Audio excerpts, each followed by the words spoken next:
Түбөлүк эч ким башчы эмес, түшүнбөө аны жакшы эмес. Акыйкат айтсаң башчыга ар дайым эле жакшы эмес. Жер жалмаган неченди, падыша төрө чеченди. Оозунан Кудай түшпөгөн, зикир чалган эшенди. Башчылык тууралуу сөз кылайын. Башчы шарият боюнча кандай болуу керек? Башчы боюнча ой толгоо кылып, Куран аяттары жана хадистер башчы боюнча жакшы насаат сөздөрдөн чогулттум. Ар бир эркек үй бүлөсүндө башчы болот. Ар бир эркек кандай өзгөчөлүктө болсо, туура багытта жашоон жүргүзөт. Ушул тууралуу иншалла сөз болот.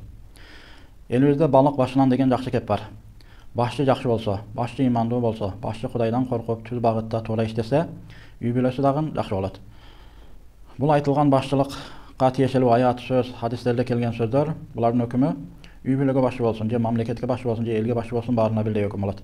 Кандайынки Аллах Таала намазга дааратты шарт кылган. Даарат алып 2 рекет намаз окуйсуңбу? Даарат алып 200 рекет намаз окуйсуңбу? Ошол эле бир даарат шарт болот. 200 рекет намаз окусаң дагы 2 рекет намаз окусаң дагы. Ошондой эле 10 адамга же 5 адамга 2 адамга башчы болобу, же миллиондогон адамдарга башчы болобу, баарына башчылык өкүмү бирдей эле болот. Кээ бир жерде гана өзгөчөлүк болушу мүмкүн. Башчы болуп чоң ката кетирүү бул уят иш. Башчы деген чоң каталарга жол бербеш керек. Бирок ар бир адам ката кетирүүчү, өзгөчө көпкө башчы болгондор, алар чоң катага жол бербей турган башчы болуш керек. Андай болуу үчүн башчылык шарттары болуш керек башчы болгон адамда. Шарият боюнча башчы болгон адамдан бир канча өзгөчө шарттар талап кылынат. Анын эң негизгиси илимдүүлүк. Башчы адам илимдүү болуш керек. Адал арам илими эң зарыл. Ар бир башчы адал арам илимин билүүсү өтө зарыл. Куран Керимде Аллах Таала адамзаттын башында турган адам атабыз тууралуу кеп кылып, адам атаны жер бетине орун басар кылдым. Вa'allama Адамал асма. Адамга биз илим үйрөттүк, бардык нерселердин атын үйрөттүк дейт Аллах Таала. Бул аяттан Аллах Таала адам атаны адамзаттын башчысы кылып, аны илимдүү кылып жараткан. Башчы болгон адамда сөзсүз түрдө, милдеттүү түрдө илимдүүлүк болуу керек. Башчынын экинчи өзгөчөлүгү адилеттүү болуусу керек. Пайгамбарыбыз саллаллаху алейхи ва саллам сахабаларына кылган осуятында канча баласы болсо баарына бирдей адилеттүү кылып, адилеттүү мамиле кылууга буйруган. Бир сахаба бир баласына бирдекени белек кылайын дегенде, башка балдарыңа да белек кыласың дейт. Жок дегенде, андай кылбагын, баардык балдарыңа бирдей адилеттүү болгон дейт. Туурарак жагга чечим кылуу башчынын милдети болот. Кээде ойлор ар кандай болот. Бир канча адамга башчы болгон адамдар талаш маселелерде бир канча ойлордо болот. Ошолордун баарын сөзүн уккан соң, талаш болгон маселеде Аллахтын сөзүндө кандай каралган, пайгамбарыбыз осуятында кандай каралган, ушул жагына салыштырса, бул туура багытта болот. Талаш маселелерди сөзсүз Куран аяты, пайгамбардын хадистеринде ошого тиешелүү кандай хадис, кандай аяттар бар, ошол аркылуу чечкени бул шариятыбызда талап кылынат. Башчы дегендин дагы бир өзгөчөлүгү, үчүнчү өзгөчөлүгү өзүнүн кол астындагылар менен кеңешүү керек. Өзгөчө чоң башчылар, көп элге башчы болгон адамдар сөзсүз кеңеш алуу керек. Кайсы тармакта бир маселе чечилип атса, ошол тармактагы адистер менен, билимдүүлөр менен кеңешүүсү өтө зарыл. Ошондой эле башчыдан талап кылынган эң өзгөчөлүк 4-үнчү кылып жаздым, бул Кудайдан коркуу.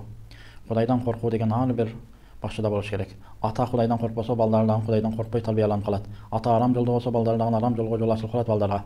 Ата эгер арак ичсе, балдарга дагы арак ичүү жолу ачылып калат. Ошондуктан башчылар, аталар баары Кудайдан коркуу деген нерсеге өзгөчө көңүл буруш керек. Бүткүл үммөттүн башчысы, адамзаттын кыямат күнүнө чейин келе турган адамдардын, ошондой эле кыяматта дагы башчылыгы үммөткө башчы катары болгон пайгамбарыбыз Мухаммад саллаллаху алейхи ва салламга Куран Керим Ахзаб сүрөсүнүн 1-аятында Аллах Таала: "О пайгамбар, Кудайдан корккун" дейт. Ушул аяттын маанисинен ар бир башчыга Кудайдан коркуу буйругу бар. Анткени пайгамбарыбыз үммөттүн башчысы эле, эң такыба адам эле, эң Кудайдан корккон адам эле. Аллах Таала ошого карабастан: "О пайгамбар, Кудайдан корккун" деп буйрук берген. Ар бир башчы Кудайдан коркуу керек. Кудайдан коркпогон адам бузукулукка, батылга кетип калуусу толук мүмкүн, бул анык нерсе. Жаман мыйзам жакшы элди жакыр кылат. Жаман мыйзам жакшы элди жакыр кылат. Эгер башчыда Кудайдан коркуу болбосо, анда туура эмес, көңүлүн калуусуга ылайыктуу бир мыйзамдарды мыйзамдаштырып алып, ошо жакшынакай элди жакыр кылып коюусу толук мүмкүн. Башчыдагы өзгөчө 5-чи өзгөчө боло турган шарты бул эл жүрөктүүлүк. Эркекке жүрөк, аялга жөлөк керек. Өзгөчө ар бир эркек үй бүлөсүндө башчы болгондуктан эркек жүрөктүү болуш керек, коркпос болуш керек. Ошондой эле аял затына жөлөк керек. Ошо аялдарга эркектер жөлөк болуусу өтө зарыл. Башчы кошуналардан коркпош керек. Башчы деген башкалардан коркпош керек. Башчы эл жүрөк болуусу өтө зарыл. Allah Taala ayalдар аттуу сүрөдө эркектер аялдарга башчы болор тууралуу аят түшүргөн. Астагфирулlah. الرجال قوامون على النساء بما فضل الله بعضهم على بعض وبما أنفقوا من أموالهم صدق الله العظيم. Erkekler ayalların üstünden turup başçılık kıluvçular. Allah Taala birini birге артык кылган себептен. Эркекти аялга караганда артыгыраак кылып Allah Taala жаратып койгон. Эркекке кээ бир мүмкүнчүлүк өзгөчөлүктөрдү аялга караганда көбүрөөк берген. Жана эркектер иштеп мээнет кылып эмгеги менен табып аялдарды бакканы, караганы себептен эркектер башчы болот дейт. Кайсыл эркек үй бүлөсүн бага албаса, өзү жалкоолук кылып аялын иштетип аткан болсо, ал башчылык касиетин жоготуп алат. Жакшы эркек үйдүн тапкычы, жакшы аял үйдүн бактысы деген жакшы макал сөзүбүз бар. Эркектин бактысы, эркектин жакшылыгы, эркектин касиети бул бир нерсе иштеп эмгек кылып табуусунда турат. Эркек киреше жагы жок боло турган болсо, эркектин касиетин жоготуп коет. Ошондуктан ар бир эркектер үй бүлөдө башчылыгы бекем болуу үчүн ал киреше жагына өзгөчө көңүл буруп, адал тараптан жакшы кирешелүү эркек болуу керек. Кайраттуу адам калкка башчы болот. Ар бир башчы кайраттуу болуусу талап кылынат. Кайраттуу адамга Кудай Таала башчылыгына дагы береке бере берет. Башчылык тууралуу Аллах Тааланын аяттарынын бири Бакара сүрөсү 247-аятта Шамвил аттуу пайгамбардын доорунда элге бир башчы кылууга, бир башчы бирөө шайлоого элдер талап кылат. Ошондо Аллах Таала өзүнүн буйругу менен Толут аттуу бир инсанды башчы кыларыны аятта айтат. Ушул тууралуу аят Астагфирулlah. قال إن الله اصطفاه عليكم وزاده بسطة في العلم والجسم. Şamil peygamber aytты, чындыгында Аллах Таала Толутту силерге тандады. Жана ага келбет кебете илим берди. Келбети келишкен, илимде кенендик берилген Толут өзгөчө инсан болгон эле. Ошондуктан Аллах Таала аны илим менен мактап атат, ошондой эле келбетинин келишкендиги менен мактап атат. Валлаху ю'ти мулкаху ман яша. Аллах Таала бийлигини кимге кааласа ошого берет. Демек бийлик эч ким өзүнүн аракети менен жетпейт. Кудай Таала кимге насып этсе, Кудай Таала кимге буйруган болсо ошого тиет. Валлаху васиун алим. Аллах Таала мээрими, жакшылыгы өтө кенең болгон, баардык нерселерди билүүчү зат. Мүлк сүрөсүнүн баштапкы 1-аятында биядихил мулк, мүлк, бийлик Алланын гана колунда деп келет. Эч бир башчы Алланын калоосуз башчы боло албайт. Аллах Тааланын колунда мүлк. Бүткүл ааламды башкаруу Алланын гана колунда. Ошондой эле Аллах Таала кимди кааласа башчы кылып, кимди кааласа башчылыктан түшүрүп, кимди кааласа урматтуу кылып, кимди кааласа урмат сыйдан кетирип коет. Бул баары Аллах Тааланын колунда. Ошондуктан башчылар өзгөчө Кудайдан коркуп, ар дайым Кудайга жакын болууга аракет кылышы керек. Yunus suresi 14-ayatta başlığa teşekkür. Thumma ja'alnakum khala'ifa fil ardi min ba'dihim linanzura kayfa ta'malun. Bizden murda adamlar getirip yer betinde neselerde oşularga orun basar kılıp yaşatып atabız deydi Allah Taala. Linanzura kayfa ta'malun. Sizler kanday işlerdi jasooңорду көрүүбүз үчүн. Allah Taala bаарыбызды ушул жер бетине жаратты. Bizden мурункулар бар эле аларды кетирди, бизди келтирди.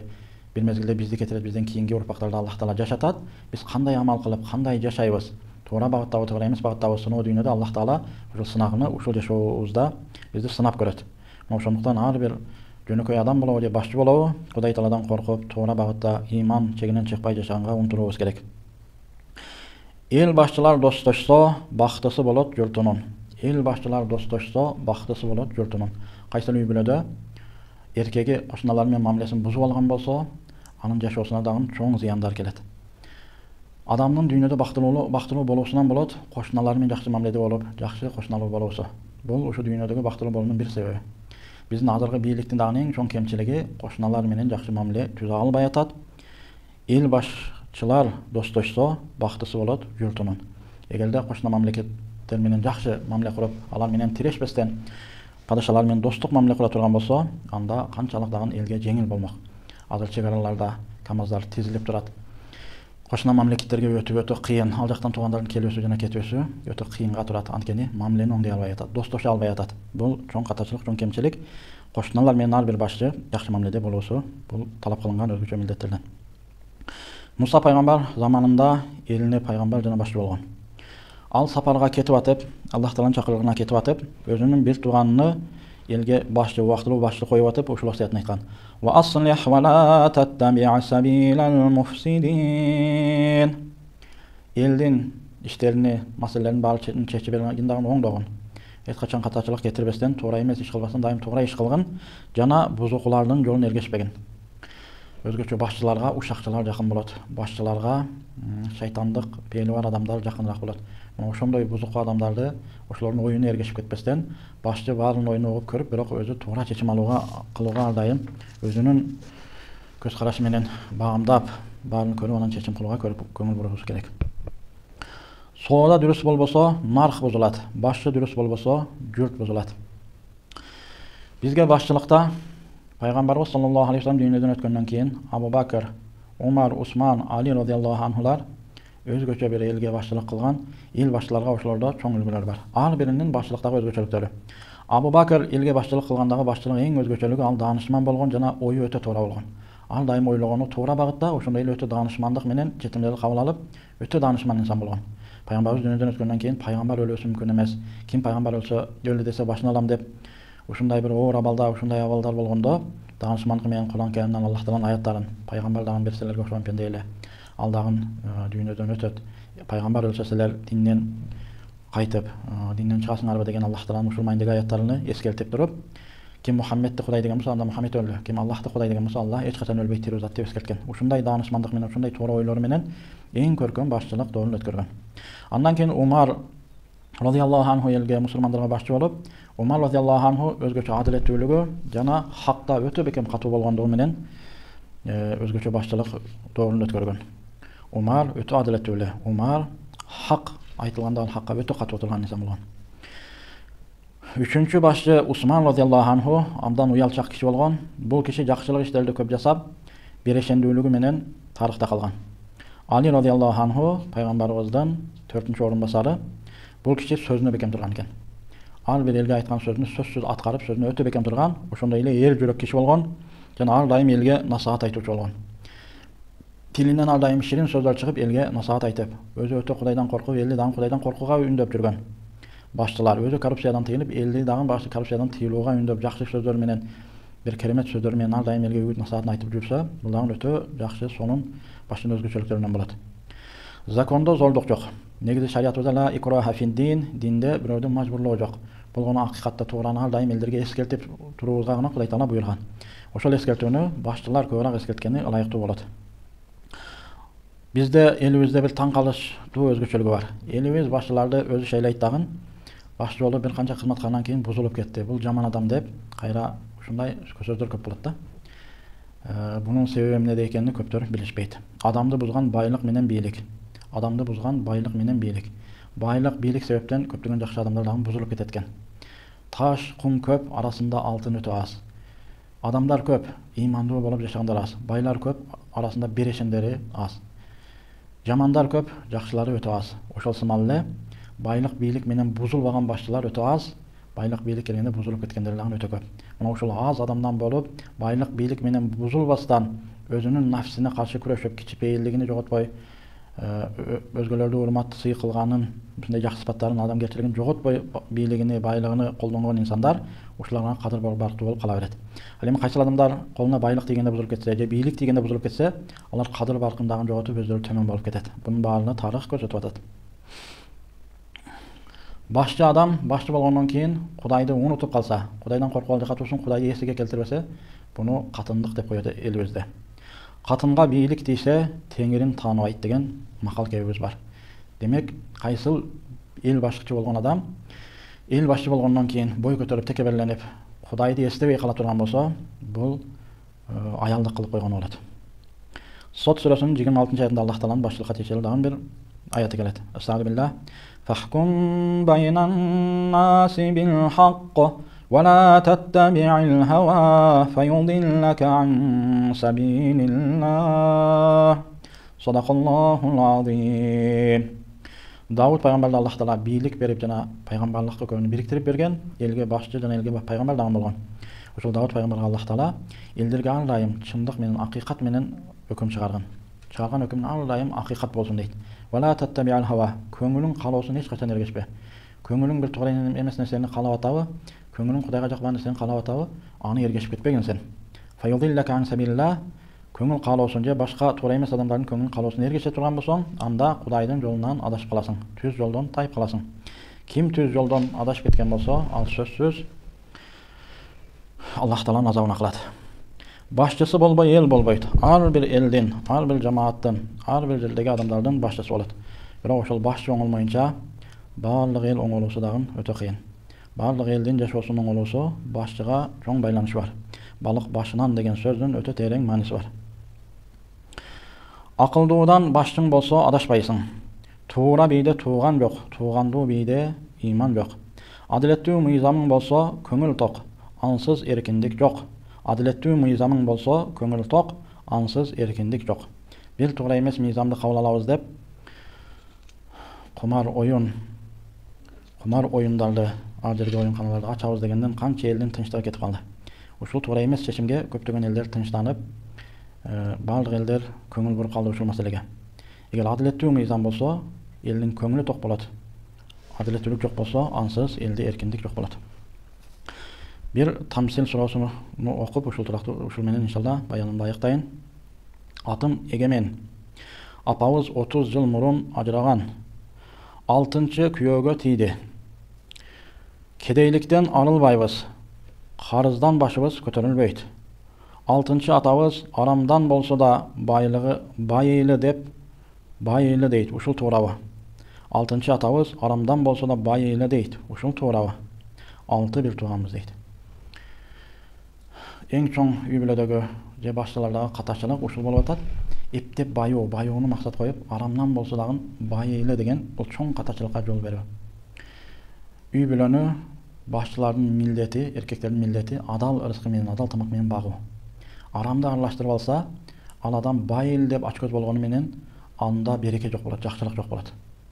Байлыкка, бийликке жеткен адамдарды эсиңиздерге бир келтирип көрүңүздөр. Бирок арамды аралаштырып алды, акырлары жакшылык болбостон, жашоолоруна береке болбостон, канчасы качып кетсе, канчасы абалы өтө төмөн болуп калды. Кайсыл башчы же кайсыл бийликтеги адам, кайсыл мамлекет башчы болобу, эл башчы болобу, ал Кудайдан коркуп, адал эмгек кылса, адал менен мээнет кылса, арамды аралаштырбаса, мына Кудай Таала ошонун ишине береке берет. Арам аралашкан иште береке болбойт. Бири ак аракты аралаштырып алып, экинчиси кызылын аралаштырып алып, экөө тең бийлигинен да байлыгынан дагы кол жууп калышты. Бирок үчүнчүсү жок, аракты өзүбүз ичпейбиз, бирок аракты сатып анын пайда акчасыны биз иштетебизсе, арак өзү да арам, аны сатып акчасын иштеткениң дагы арам. Кумар өзүбүз ойнобойбуз, бирок кумарды бирөөлөргө ойнотуп туруп ошонун акчасын иштетебиз десе, кумар оюн өзү арам. Аны ойнотуп туруп башкалардын акча алганы ал дагы арам болот. Ушунун баары берекенин кетүүсүнө себеп болот. Ушунун баары адам өзүнүн келечеги кыйрап калуусуна себеп болот. Мына ошондуктан ушул ката нерселерди туурлаш керек. Шариятыбыз боюнча кандай адам башчы болбосун, чоң ката кетиреби, же кичине каталары болобу, анын катасына Кудай Тааладан жакшылыкты тилеп, биз ага моюн сунуу милдетибиз. Мына ушул моюн сунуу тууралуу Ниса аялдар сүрөсүнүн 59-аятында Аллах Тааланын аяты келет. Астагфирулlah. Я айюхаллазина аману ати'уллаха ва ати'ур расул ва улил амри минкум. О имандуулар, Аллахка моюн сунгула, жана пайгамбарга моюн сунгула, жана өзүңөрдөн болгон башчыга моюн сунгула дейт. Аллах Тааланын бул өкүмү жалпы түрүнөн башчы болуп Кудай Таала аны башчы кылып шайлады. Кандай адам болбосун, ошо башчы болуп шайланганда ошону Аллах Таала ылайыктуураак көрдү. Бирок ал башчы болгондон кийин нафсине белгилеп бузулуп кетеби, же өзүнүн нафсин башкарып туура багытта иштерди алып барабы, анын башчылык мөөнөсү бүткөнгө чейин ага каршы чыкпастан, ага баш ийип, ага моюн сунуп, ошонун ынтымакта күндөрүбүздү өткөрүүгө Кудай Таала буйрук берет. Аллах Таалам башчыларыбызды адаштырбасын. Жана ошондой эле ар бир үй бүлөнүн башчысы болгон эркектерибизге эл жүрөктүүлүк, кайраттуулук, адалдан эмгек кылып, адалдан мээнет кылып, адал ырыскы менен үй бүлөсүн багууну